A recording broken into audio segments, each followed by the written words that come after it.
Karate friends, welcome to Classics in Color, your weekly dive into some of the ancient world's wackiest facts. I'm Marc Graves, and today we will be talking about contraception in the ancient world.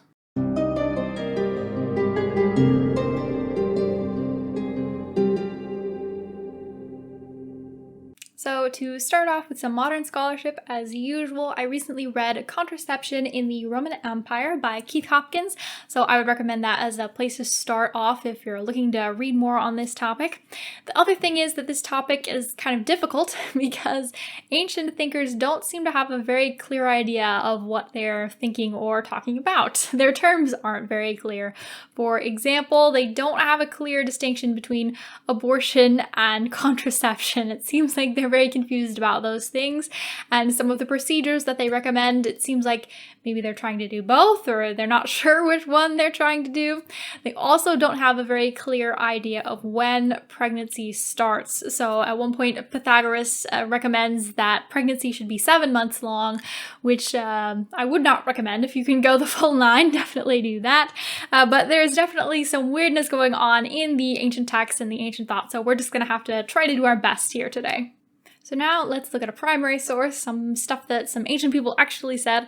I have here Cyrenus's Gynaikia, which has a whole list of all different kinds of contraceptions that you can try. And he basically says, "For it is much more advantageous not to conceive than to destroy the embryo. One must consequently beware of having sexual intercourse at those periods which we said were suitable for conception, and during the sexual act, at the critical moment of coitus when the man is about to discharge the seed, the woman must hold her breath and draw herself away a little so that the seed may not be hurled too deep into the cavity of the uterus. And getting up immediately and squatting down, she should induce sneezing and carefully wipe the vagina all around.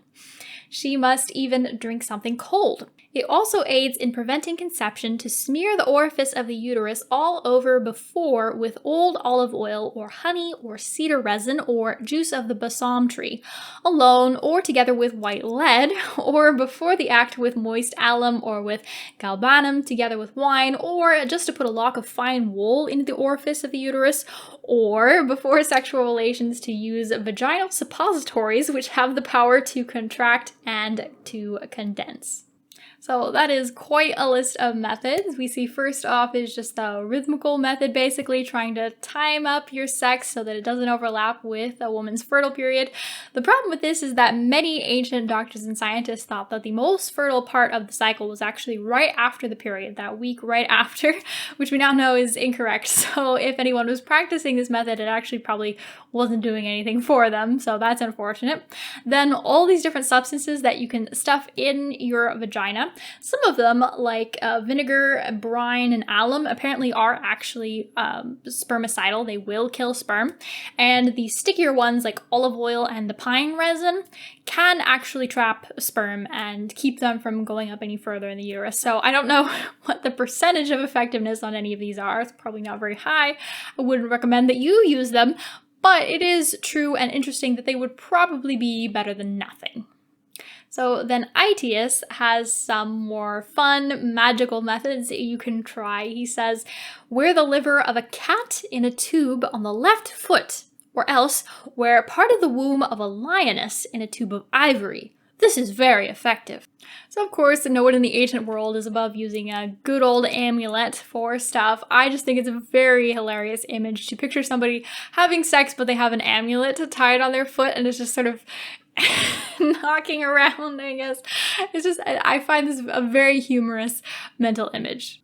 Then finally, we have Coitus Interruptus, aka your pullout game.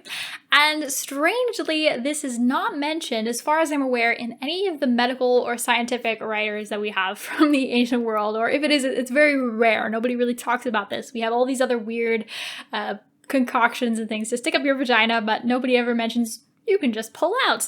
And it's confusing. We don't really know if this means that Romans weren't aware that this was an option, or maybe they were aware but nobody wanted to do it. Sort of like men today in the modern era, they all hate wearing condoms and they'll resist wearing condoms. Maybe men in Rome were all resisting and hated the idea of pulling out at the last minute. So maybe that's what's going on. That's just my personal speculation. We do get it mentioned by St. Augustine, actually, of all people, brings this up only to condemn it. So he is a former or an ex-Manichaean, and he brings it up to say that they would use this pull-out method in their orgies, and therefore obviously it's very, very bad, of course, if it's associated with orgies.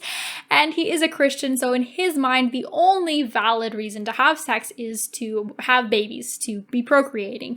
And so if you're using the pull-out method, then you are by definition having sex not to have babies, and so therefore it's a stupid, evil thing that there's no good reason for you to ever do. So it's very interesting to see that get brought up in that context of all places.